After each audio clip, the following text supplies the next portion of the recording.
ജയ് മനമേ നീക്കവും നിൻ ജീവനാഥനേശുവേ സ്തുതി. ജയ് മനമേ നീക്കവും നിൻ ജീവനാഥനേശുവേ ഇതുപോ സ്വജീവന്തം നോരാത്മാ ഏകിതൻ വേറാരിനി ഇതുപോ സ്വജീവന്ത നോരാത്മാ ഏകിതൻ വേറാരിനി മരണ ഇകാരി ആയിരുന്ന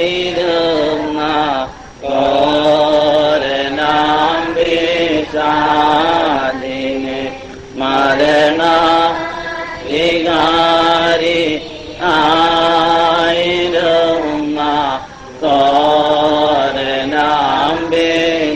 കോരനാംബിശാലിനെ മരണ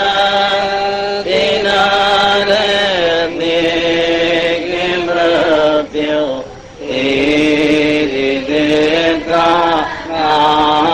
േനെ മരണത്തിനാലെ നീക്കി മൃത്യു നാദനെ സ്തുതി. ജയ് മനമേ നിത്യവും നിൻ ജീവനാഥനേശുവേ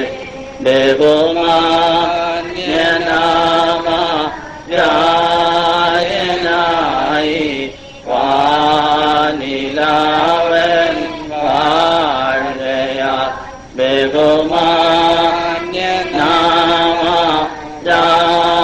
ബഹുമാന്യനാമയായി വാനിലാവൻ വാഴയാൽ ബലഹീനതയിൽ കൈവിടാതെ ചേർത്തുകൊള്ളോ ആകയാൽ ബലഹീനതയിൽ കൈവിടാതെ ചേർത്തുകൊള്ളോ ആകയാൽ സ്തുതി. ജയ് മനമേ നിത്യവും നിൻ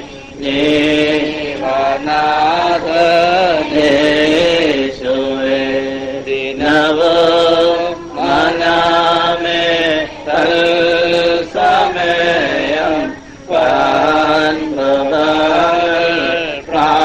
പ്രാപിപ്പാൻ ദിനവും മനമേ തൽസമയം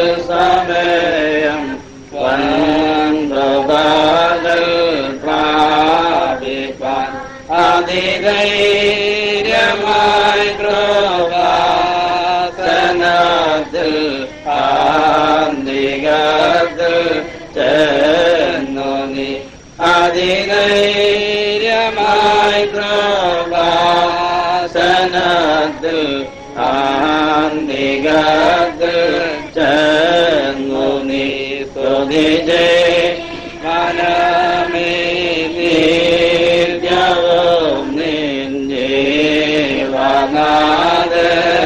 ജീവനാഥനേശുവേ ബഹുദൂതരുച്ച നാദമോടെ വാഴ്ത്തിടുന്ന നാഥനെ ബഹുദൂതരുച്ച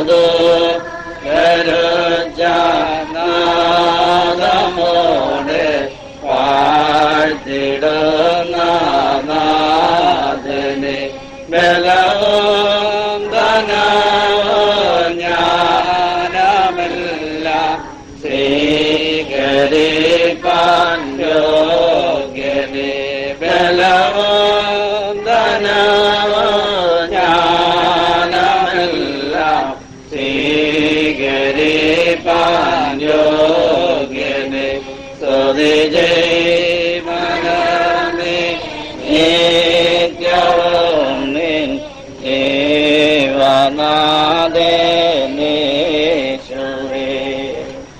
കർത്താവിന്റെ നാമത്തിന് മഹത്വം ഉണ്ടാകട്ടെ. ഈ സങ്കേത ഭവനത്തിൽ 2006 മാർച്ച് മാസം ഈ 30-ാം തീയതി വ്യാഴാഴ്ച ഉച്ചകഴിഞ്ഞും വരുവാനും ആരാധനയിൽ സംബന്ധിക്കുവാനും അല്ലെങ്കിൽ ധ്യാനത്തിൽ തീർത്തുവാനും നാവെടുത്ത് സംസാരിച്ച് കർത്താവിനെ പ്രസാദിപ്പിക്കുവാനും എല്ലാം തന്ന ഈ വലിയ ഭാഗ്യത്തിന് നമുക്ക് ഒരിക്കൽ കൂടെ നന്ദി പറയാം. ഇന്ന് കർത്താവിന്റെ സന്നിധിയിൽ വന്നിരിക്കുന്ന എല്ലാവരെയും രാവിലെ ചിന്തിച്ചതിന്റെ ബാക്കിയായി കർത്താവിന്റെ ആലോചനകളും കർത്താവിന്റെ സമീപനങ്ങളും നമുക്ക് ഹൃദ്യവും അത് സ്വീകാര്യവുമാകുവാൻ പറ്റിയ വിധത്തിൽ നമ്മളെ ഒരുക്കുവാൻ നമ്മൾ വീണ്ടും ദിവസത്തിലിരിക്കുകയാണ്. ധ്യാനം ചെയ്തു തരുന്ന ഏറ്റവും വലിയ സേവനം അതാണ്. ദൈവം നമ്മുടെ അടുത്തൂടെ കടന്നു പോകുന്നത് തിരിച്ചറിയുക, ദൈവം നമുക്ക് ഭയപ്പെടേണ്ടെന്ന് പറയുന്ന സന്ദേശം പിടിച്ചെടുത്ത് പ്രയോജനപ്പെടുത്തുക, അതെങ്ങനെയാണെന്നുള്ളത് ധ്യാനവേദിയാണ് നമ്മളെ പഠിപ്പിക്കുന്നത്. ദൈവം നമ്മുടെ കൂടെ ഉണ്ടെങ്കിലും ആ ദൈവത്തെ തിരിച്ചറിയാനോ ദൈവം പേടിക്കണ്ടെന്ന് പറഞ്ഞാൽ പേടി മാറാനോ സാധിക്കാത്ത തരത്തിൽ നമ്മുടെ മനസ്സ് വികലമാണെന്നുള്ളതാണ് നമ്മുടെ ജീവിതത്തിന്റെ ഏറ്റവും വലിയ പരാജയം. ധ്യാനവും ആരാധനയും വേദപഠനവും ദൈവത്തിലുള്ള ഇരിപ്പുമാണ് നമ്മളെ ആ അവസ്ഥയിലാക്കി തീർക്കുന്നത്. ഇന്ന് നമ്മൾ വായിച്ചതായ തിരുവചനത്തിൽ ഒരു സന്ധ്യാസമയത്ത് നടന്നതായ കാര്യം, ഒരു സന്ധ്യയുടെ സമയം വെളുപ്പിനെ 4-ാം യാമം വരെ അവരെ ഏകാന്തതയിൽ പിടിച്ചു നിർത്തിയതായ വിഗ്രഹങ്ങളുടെ കെടുതികളാണ് പഠിപ്പിച്ചത്. നമ്മുടെ ജീവിതത്തിലെ വിഗ്രഹങ്ങൾ നമ്മളെ ഒറ്റപ്പെടുത്തി ദൈവത്തിൽ നിന്ന് അകത്തി നമ്മളെ അസ്വസ്ഥമാക്കും എന്നുള്ള കാര്യം നമ്മൾ രാവിലെ പഠിക്കുകയായിരുന്നു. ഈ കാര്യം നമ്മൾ തിരിച്ചറിയണമെങ്കിൽ അതിന് കർത്താവ് നമ്മളോട് വളരെ കൃത്യമായി ഇടപെടേണ്ടിയിരിക്കുന്നു.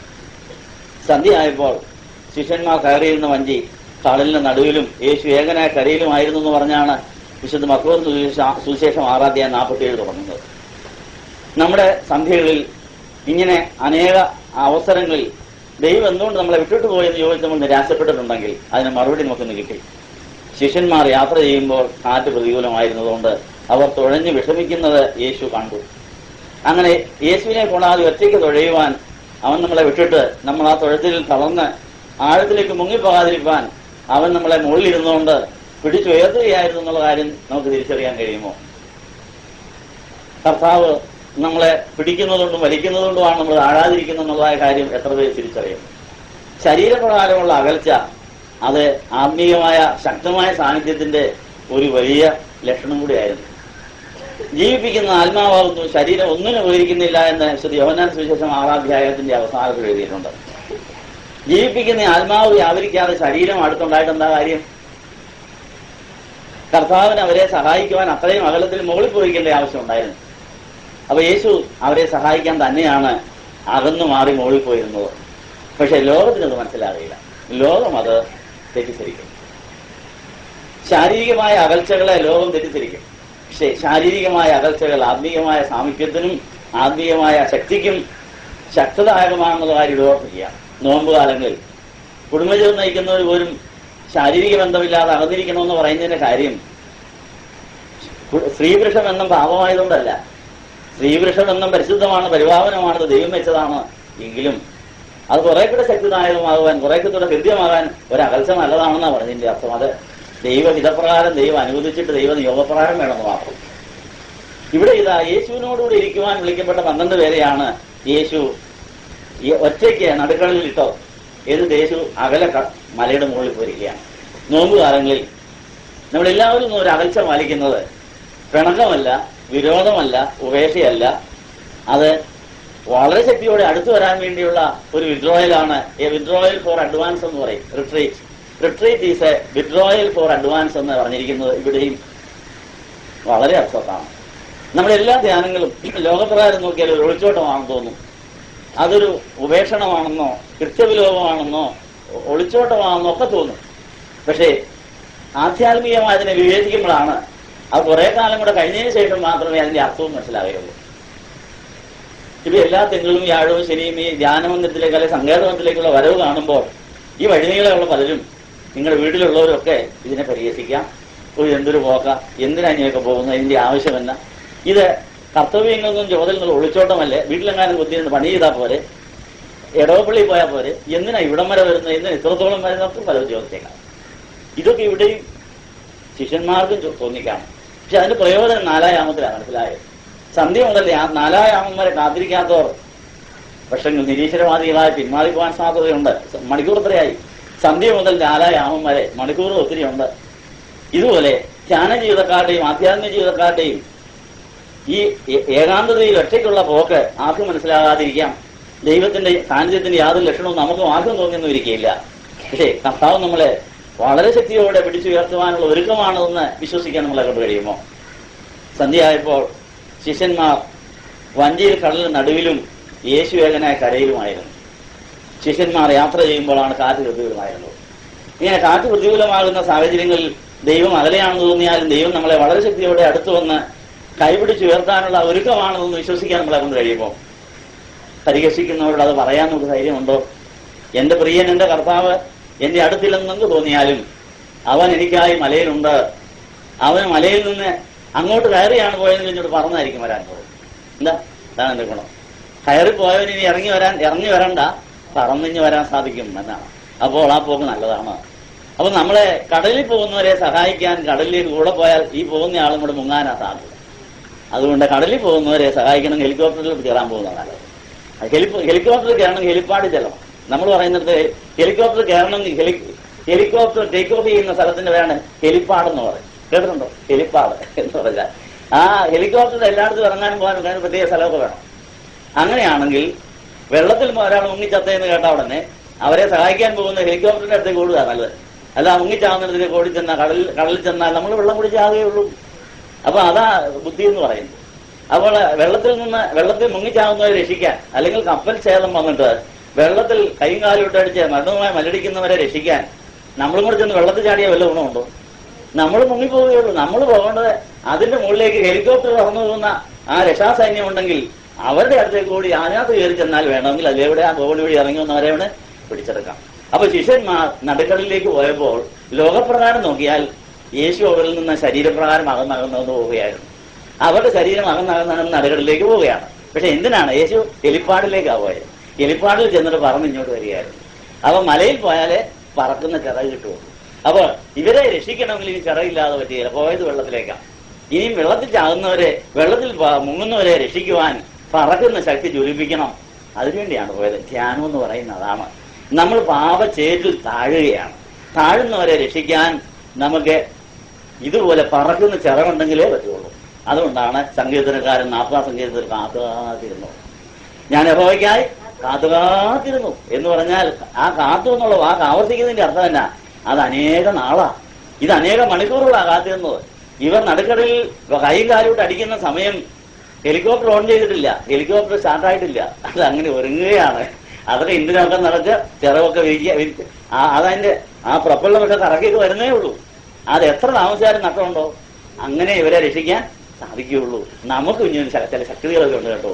നമുക്കും പറക്കാനുള്ള യഹോവയെ കാത്തിരിക്കുന്നവർ ശക്തിയെ പുതുക്കും, അവർ കഴുകന്മാരെ പോലെ ചിറകടിച്ച് കയറും. അതുകൊണ്ട് ആരെങ്കിലും ചാകുന്നതിന് മുന്നേ എടുത്തിയാടില്ല വേണ്ടത്. മുങ്ങൽ വിദഗ്ധന്മാരുടെ ടെക്നിക്ക് അറിയാവോ? ആരെങ്കിലും ഏതെങ്കിലും ആറ്റിലോ കായലിലോ എവിടെയെങ്കിലും മുങ്ങുന്നെന്ന് അറിഞ്ഞാൽ ആ മുങ്ങൽ വിദഗ്ധന്മാർക്ക് ഒരു കൂസലുമില്ല. അവർ കൈയും കെട്ടി കരയ്ക്ക് നിൽക്കും. എന്നാൽ ആരൊക്കെ ഒരു കയറൊക്കെ കെട്ടി അതിന്റെ അറ്റൊരു ആരുടെയെങ്കിലും കൈ കൊടുത്ത് അത് ഏതെങ്കിലും മരത്തെ കെട്ടി വളരെ നീളമുള്ള ഒരു കയറുമൊക്കെ ആയിട്ട് അവരങ്ങനെ നിൽക്കും. വെള്ളം കുടിക്കുന്നവരെ രക്ഷിക്കാൻ അവർക്ക് നല്ല പരിചയമുണ്ട്. 2-3 പ്രാവശ്യം വെള്ളം കുടിച്ച് പൊങ്ങുകയും താഴുകയൊക്കെ ചെയ്യും. പക്ഷെ അവർക്ക് പരിചയമുണ്ട്. അവസാനം ഒരു പൊങ്ങലുണ്ട്. ആ പൊങ്ങൽ കഴിഞ്ഞാൽ പിന്നെ വരികയില്ല. ആ കൂടെ എടുത്തങ്ങ് ആടാമെങ്കിൽ ഇയാളിനെ കൈ കിട്ടും. അതിന് കരയ്ക്ക് കൊണ്ടുവരിക. പിന്നെ തലയിലിട്ടൊരു കറക്കൊക്കെ കറങ്ങിയാൽ വെള്ളം താഴെ വിടുന്നു. വെള്ളം കുടിച്ച് വയറ് വീഴ്ത്തവരെ രക്ഷിക്കുന്ന അങ്ങനെയാ. ഇവരെ എടുത്ത് തലയിലിടും, തലയെ കമത്തിയിടും, എന്നിട്ട് ഒരു കറക്കം കറങ്ങും. അപ്പൊ വെള്ളമെല്ലാം താഴെ പോകും. എന്നിട്ട് സ്റ്റേഡിയത്തിലൊന്നും കൊണ്ടുപോകാം. ഇതൊക്കെ മുങ്ങൽ വിദഗ്ധന്മാരുടെ ടെക്നിക്കാണ്. അവർക്ക് ഇവരിങ്ങനെ കരയ്ക്ക് ഞാൻ നോക്കി നിൽക്കുന്ന കാണുന്ന കയ്യോ കണ്ണിച്ചോരയില്ലേ, യാതൊരു ദയയില്ല, ചുമ്മാ ഒരു കൂസലില്ലാതെ നിൽക്കുക, ഇവർ വെള്ളം കുടിക്കുന്ന കണ്ടോണ്ടിരിക്കുക എന്നൊക്കെ തോന്നും. പക്ഷെ ഇവർക്കറിയാം ആദ്യം എഴുതി ആടിയാൽ ഉരുപ്പടങ്ങും കയറി പിടിക്കും, മുങ്ങിച്ചാകുന്നവൻ കച്ചത്തിരുമ്പേലും പിടിക്കുമെന്നാണ് പറയുന്നത്. അപ്പൊ ചാടിയാൽ ഉടനെ പുറകെ ചാടിയാലുള്ള കുഴപ്പം ഉരുപ്പടങ്ങും കയറി പിടിക്കും, രണ്ടും കൂടി അങ്ങ് താകും, രണ്ടും ചാകുകയുള്ളൂ. അതുകൊണ്ട് ഇവരുടെ കസരത്തെല്ലാം തീർന്ന് തളരുന്ന സമയം മുങ്ങിച്ചാകുന്നവർ വെള്ളം കുടിച്ചും വീർത്തും ഒക്കെ തളരും. അവസാനത്തെ ഒരു പൊങ്ങലുണ്ട്. ആ ലാക്കിന് കയറി പിടിച്ചാൽ അവരെ രക്ഷിക്കുക. അതിനുമ്പേ ചെന്നാൽ നമ്മളും കൂടെ നശിക്കുകയുള്ളൂ. കൗൺസിലിങ്ങിന് പഠിക്കേണ്ട ഒരു തത്വമാണ്. കൗൺസിലിങ്ങിന് പ്രശ്നമാണെന്ന് പറഞ്ഞുകൊണ്ട് എഴുതിയാടുകയില്ല കേട്ടോ. നിങ്ങൾ വിചാരിക്കും ഈ ഇറമ്പാത്തിന് യാതൊരു കണ്ണിച്ചോരയില്ല. 7 പ്രാവശ്യം വാ, അതിലേ വാ, അവിടെ പോയിരിക്കും, ഇവിടെ പോയി കുരിശിന്റെ ഇവിടെ പോകും എന്നൊക്കെ പറയുന്നത് എന്തിനാ? തരുവം അറിയാൻ വേണ്ടി, എപ്പോഴാണ് എടുത്ത് ചാടണമെന്ന് അറിയാനുള്ള തരുവം കിട്ടാൻ വേണ്ടിയാണ്. അല്ല വന്നാളുടെ ചാടി ഞാനും പോകാം. ഏതാ നിങ്ങളുടെ കൂടെ ഞങ്ങൾ താഴുമെന്നല്ല, വല്ല ഗുണമുണ്ടോ? ആ ഒരു നിസ്സംഗത നമുക്ക് വേണം. ഈ പ്രശ്നം മൂക്കട്ടെ, പ്രശ്നം മൂപ്പിക്കാനുള്ള മരുന്നാണ് ആദ്യം തരുന്നത്. പ്രശ്നം മൂത്ത് കൈയും കാലോട്ട് അടിച്ച് ലാസ്റ്റ് സ്റ്റേജിലെത്തുമ്പോൾ ഇനിയും ചാടിയില്ലേ അവർ പോകാം, അന്നേരം കൈ കിട്ടുകയും ചെയ്യും, നമുക്ക് രക്ഷപ്പെടുകയും ചെയ്യാം.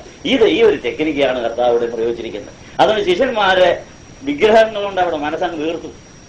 വിഗ്രഹങ്ങളുടെ ആ പിശാചുക്കളുടെ വലിയ ആഴക്കടലിൽ അവർ മുങ്ങിച്ചാകാൻ ശ്രമിക്കുന്ന സമയം, അവിടെ കസരത്ത് മുഴുവൻ തീരാൻ, അവരുടെ എല്ലാ സ്റ്റോക്കും തീരാൻ വേണ്ടി കർത്താവ് ഒരു മുങ്ങൽ വിദഗ്ധനെ പോലെ ഇതാക്കാൻ മുകളിൽ കയറിയിരിക്കുകയാണ്. സമയമായപ്പോൾ ഹെലികോപ്റ്റർ പോലെ പറന്നിഞ്ഞു വന്നു, താണവരെ കയറി പിടിച്ചു, അവരെ രക്ഷിച്ചു, അവരെ ആശ്വസിപ്പിച്ചു എന്നുള്ളതാണ്. അങ്ങനെ ഈ ഒരു പ്രതീക്ഷയും പ്രത്യാശയും വിശ്വാസവും നമുക്ക് വേണം. നല്ലവനായ യേശു താമസിക്കുന്നത് സമയമാകാത്തതുകൊണ്ടാണ്. സമയത്തിന് മുമ്പേ സഹായിക്കും, അടുത്തൊരു ചെയ്താൽ ഗുണത്തേക്കാൾ ഉപദ്രവമായി തീരും. അതുകൊണ്ടാണ് ഇവരെ കർത്താവ് ഈ 4 വരെ കാത്തിരുന്നിട്ടും അവരെ രക്ഷിക്കാൻ ചെന്ന പോക്ക് അവരെ ഈ യേശുവിനെ അടുത്തൂടെ കടന്നു പോകുന്നതായിട്ടാണ് കണ്ടത്. എന്നിട്ട് അവർ പേടിച്ചു. നേരെ വരികയായിരുന്നെങ്കിലോ, അവർ അതുകൊണ്ട് തന്നെ കത്തുപോയനെ. അതുകൊണ്ട് അവരെ വളരെ സൂക്ഷിച്ചാണ് രക്ഷിക്കുന്നത്. അവരുടെ പേടിയെല്ലാം മാറ്റി പയ്യെ അവിടെ അടുത്ത് ചെന്നവരെ പൊക്കിയെടുക്കുകയായിരുന്നു. ഈ പ്രത്യാശയും പ്രതീക്ഷയും നമുക്ക് വേണം. നമ്മുടെ അനുദിന ജീവിതത്തിൽ യേശുവിന്റെ വേലയും നമ്മളുടെ ശിഷ്യന്മാരുടെ ആ വേലയും നമ്മൾ മാറി മാറി ചെയ്യേണ്ടതായിട്ട് വരും. യേശുവിന്റെ സ്ഥാനത്തും ഈ ശിഷ്യന്മാരുടെ സ്ഥാനത്തും നമ്മൾ ആയിപ്പോകും. നമ്മുടെ ജീവിതത്തിൽ നമ്മൾ ഇതുപോലെ ആഴത്തിൽ മുങ്ങിപ്പോകാൻ സാധ്യതയുണ്ട്. അപ്പോൾ നമ്മൾ മാറിയിരുന്ന് പ്രാർത്ഥിക്കേണ്ട സാഹചര്യം വരും. നമ്മൾ ഏത് കൂട്ടത്തിലാണ്? കഴിഞ്ഞ കാലങ്ങളിൽ നമ്മുടെ അവിവേകം കൊണ്ടോ അശ്രദ്ധ കൊണ്ടോ നമ്മൾ ആരെങ്കിലും രക്ഷിക്കാനുള്ള ബന്ധപ്പാട് നമ്മളും കൂടെ അവിടെ വെച്ചപ്പോ നമ്മുടെ പ്രാണൻ ആ സമയത്ത് അസ്ഥാനത്ത് ആരെങ്കിലും കയറി പിടിച്ചാൽ അവിടെ പ്രാണന്റെ കൂടെ നമ്മളും കൂടെ തത്തുപോകും. അതുകൊണ്ട് പ്രാണനെ രക്ഷിക്കാനുള്ള ബന്ധപ്പാടിൽ ഒരു നിസ്സംഗത വേണം. കൃത്യസമയത്തെ തൊടാവൂ, കൃത്യസമയത്തെ എടുക്കാവൂ. സമയത്തിന് മുമ്പേ കയറിയെടുത്താൽ അവരുടെ പ്രാണന്റെ കൂടെ നമ്മുടെ പ്രാണനും കൂടെ പോയിരിക്കും. ഈ കാര്യം പറഞ്ഞിരിക്കണം. അതുകൊണ്ട് ഈ അടുത്ത കാലങ്ങളിലായി പലരുടെയും പ്രാണൻ താഴോട്ട് പോയതിന്റെ വലിയ സങ്കടത്തിലാണ് കർത്താവ്. 100% പ്രാണന് ബന്ധുക്കസി ഉണ്ടായിരുന്ന പലരുടെയും പ്രാണൻ താഴോട്ട് പോയി. അത് 69, 70 ആയി താന്നു. 49 വരെ ആയവരുണ്ട്. എന്താ കാര്യം എന്ന് അന്വേഷിച്ചുകൊണ്ടിരിക്കുകയാണ്. നമ്മുടെ സഹതാപ കൂടുതലുകൊണ്ടും നമ്മുടെ അക്ഷമ കൊണ്ടും നമ്മുടെ സിമ്പതിയുടെ കൂടുതലുകൊണ്ടും നമ്മൾ എല്ലാവരുടെയും കൂടെ എടുത്തുന്ന യാരികളെ അവരെ രക്ഷിക്കാൻ സഹായിക്കാം. പക്ഷേ അത് അസമയത്താണെങ്കിൽ അവരുടെ താണുകൊണ്ടിരിക്കുന്ന പ്രാണന്റെ കൂടെ നമ്മളും കൂടെ താണുന്നിരിക്കും. അതുകൊണ്ട് ഈ ഭൂമിയിലുള്ള എല്ലാവരും ഒരേ ഇനമല്ല. കല്യാണത്തിന് പോകേണ്ട ഒരു കൂട്ടർ ഏലിയ കോട്ടായും ഹാനോക്ക് കോട്ടായും യൂദാ കോട്ടായുള്ളവരൊക്കെ ഉണ്ട്. യൂദാ കോട്ടക്കാർക്ക് ഒരിക്കലും കല്യാണത്തിന് കൂടെ നടക്കുകയില്ല. ഹാനോക്ക് കോട്ടക്കാർക്ക് ഏലിയാക്ക് വേണ്ടി കല്യാണ മണ്ഡപത്തിൽ ഒന്നുകൊണ്ട് കല്യാണം കാണാനില്ലെങ്കിൽ അവസരമുണ്ട്. പക്ഷെ മണവാട്ടിയാകാൻ എല്ലാവരെയും കൊണ്ടും പറ്റുകയില്ല. യോഹന്നാൻ സ്നാപകൻ തോഴിയായി കല്യാണ മണ്ഡപത്തിന്റെ അടുത്ത് വന്ന് അവരെ ഒരുക്കി വിട്ടിട്ട് മണവറയിൽ കയറാനൊക്കാതെ മാറിയിരിക്കുന്ന കൂട്ടരുണ്ട്.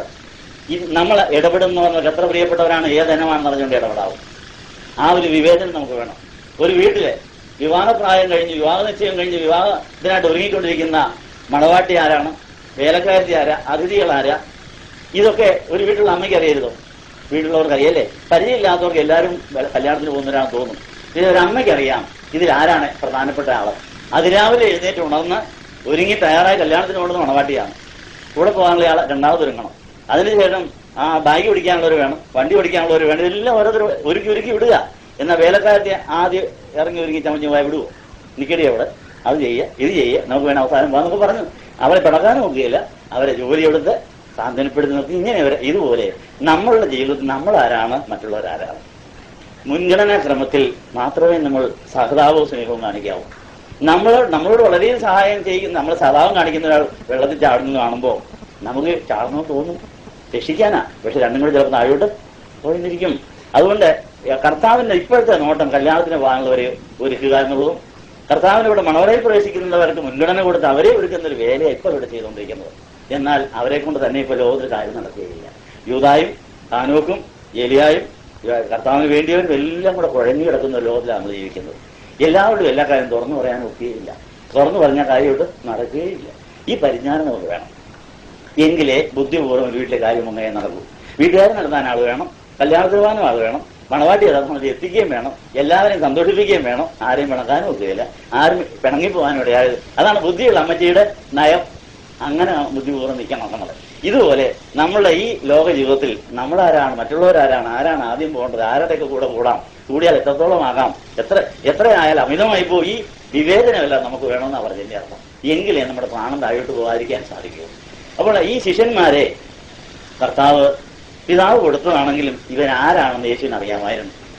യൂദാസ്കറിയാത്തായെ കുറിച്ചൊക്കെ പറയുമ്പോൾ കർത്താവ് പറയുന്ന നാശയോഗ്യൻ എന്നാണ് പറഞ്ഞത്. ഓർക്കുന്നുണ്ടോ? യൂദാസ്കറിയാത്തായെ കുറിച്ച് പരാമർശിക്കുമ്പോഴെല്ലാം നാശയോഗ്യൻ എന്ന് പറഞ്ഞാണ് പറയുന്നത്. കാര്യം അങ്ങനെ ഒരുത്തനെ വേണം. പിതാവ് പറഞ്ഞു അവന് ഇരുന്നോട്ടെ, അവനും വേണം, സംശയിക്കുന്നതുമായും വേണം, തള്ളി പറയുന്ന പത്രോസും വേണം, ഇട്ടേച്ചു പോകുന്നവരൊക്കെ വേണം, കൂടെ മാറി ചാരുന്ന യോഹന്നാനും വേണം. എല്ലാവരെയും ശരിക്കും പ്രയോജനപ്പെടുത്തി എല്ലാവരും ചെയ്യേണ്ടതൊക്കെ ചെയ്തു. അവസാനം കാൽവരി ദിവസം ചുവട്ടിൽ ഒരാളെ കണ്ടോളൂ, വേറെ ആരോടും കർത്താവ് പരിഭവവും കാണിച്ചില്ല. അങ്ങനെ എല്ലാം ഉചിതമായും ചന്തമായും ചെയ്തെങ്കിലേ നമുക്ക് യഥാസമയത്ത് നമ്മുടെ വേല തയ്ക്കാൻ കഴിയുമെന്ന് ആരോട് ഓർപ്പിക്കുന്നു. യേശു 4-ാം യാമത്തിൽ മാത്രമേ അവിടെ ചെന്നുള്ളൂ എന്നതാണ്. ആ പരിജ്ഞാനം നമുക്കുണ്ടോ? ഏതാണ് സമയം, ഏതാണ് ഉചിതമായ സമയം എന്ന് വിവേചിക്കാൻ മാറിയിരുന്ന് പ്രാർത്ഥിക്കുക. അങ്ങനെ ഒരു വിവേചന ശക്തി നമുക്ക് വേണമെന്നാണ് പറഞ്ഞിരിക്കുന്നത്. അങ്ങനെ 4-ാം യാമം വരെ, രാത്രി 4-ാം യാമത്തിൽ യേശു കടലിന് മീതെ നടന്നു. അവിടെ അടുക്കൽ കൂടി കടന്നു പോകുവാൻ ഭാവിച്ചു. അവൻ വെള്ളത്തിന്മേൽ നടക്കുന്നത് കണ്ട് അതൊരു ഭൂതമായിരിക്കുമെന്ന് വിചാരിച്ച് അവർ ഭയപ്പെട്ട് നിലവിളിച്ചു. ഉടനെ യേശു അവരോട്, നിങ്ങൾ ധൈര്യപ്പെടുകയും ഞാൻ തന്നെ, ഭയപ്പെടേണ്ട എന്ന് പറഞ്ഞു. വഞ്ചിയിൽ അവിടെ അടുത്തേക്ക് അവൻ കയറി ചെന്നു. കാറ്റടങ്ങി. ഇങ്ങനെ പ്രശ്നങ്ങൾ പരിഹരിക്കുന്നതിന്റെ പടികളായി പറഞ്ഞത്. കാറ്റടക്കുക എന്ന് പറയുന്നത് പ്രശ്നങ്ങൾ തീർന്നു എന്നാ പറയും.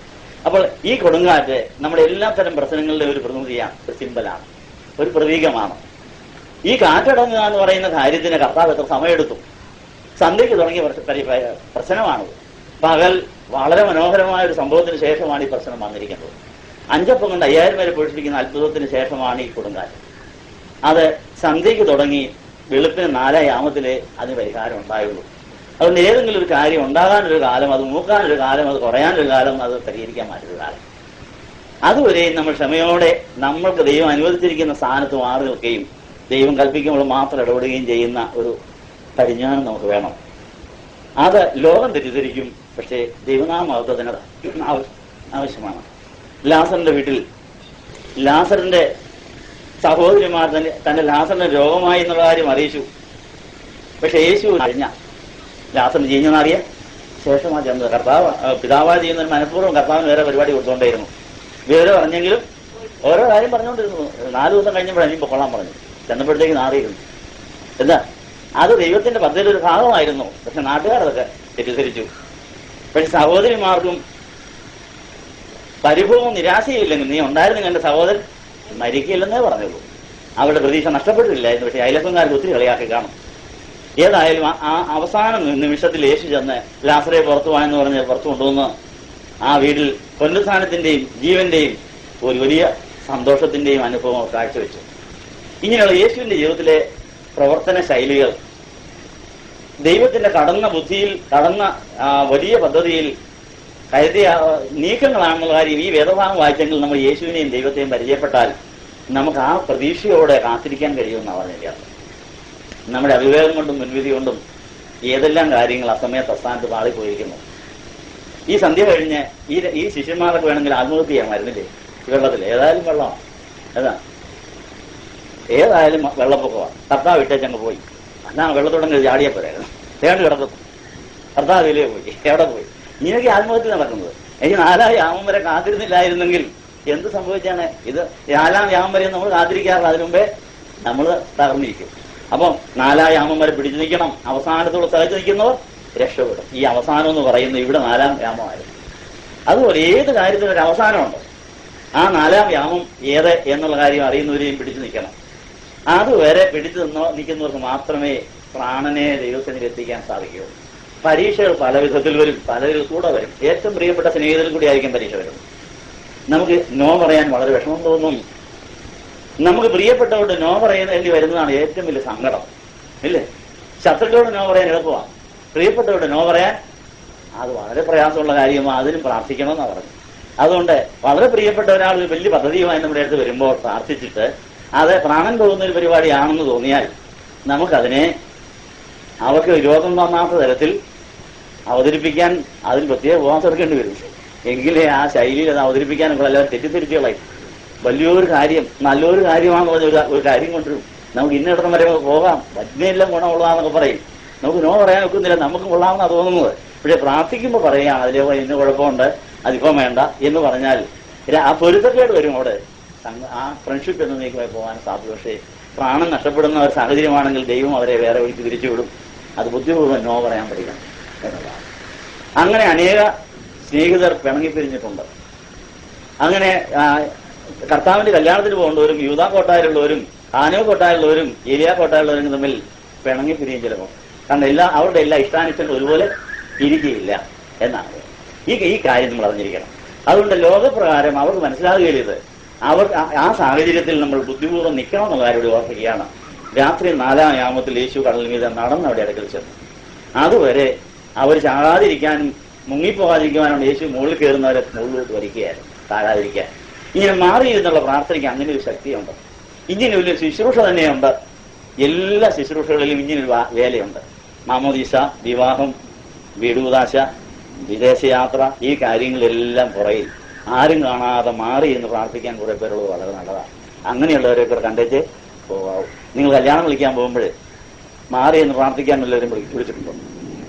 എല്ലാവരും കല്യാണത്തിന് വന്നിരിക്കണം, എല്ലാവരും അവിടെ പ്രസന്റ് ആയിരിക്കണം, എല്ലാവരും വീഡിയോയുടെ മുമ്പിൽ ഉണ്ടായിരിക്കണം എന്നല്ല എല്ലാവരുടെയും ആഗ്രഹം.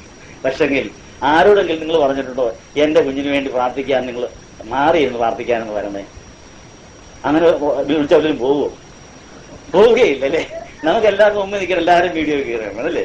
എന്നാൽ ഇങ്ങനെ ഒരു ശുശ്രൂഷയുണ്ടെന്നുള്ള കാര്യം നിങ്ങൾക്ക് അറിയാമെങ്കിൽ ആ ശുശ്രൂഷ സന്തോഷത്തോടെ മാറിയിരുന്ന് സ്വീകരിക്കണം. ധ്യാനവന്തരം ചെയ്യുന്നൊരു പണിയാണ്. ഞാനിത് കല്യാണത്തിന് പോകാത്തതിന്റെ കാര്യം എന്നാണെന്നറിയാവൂ?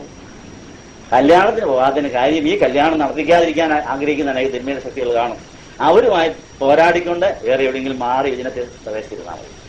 ഈ പാറമടയിൽ അങ്ങനെ അനേക കല്യാണങ്ങൾ നടക്കുമ്പോൾ മാറിയെന്ന് പ്രാർത്ഥിക്കാനത് ഉപയോഗിച്ചിട്ടുണ്ട്.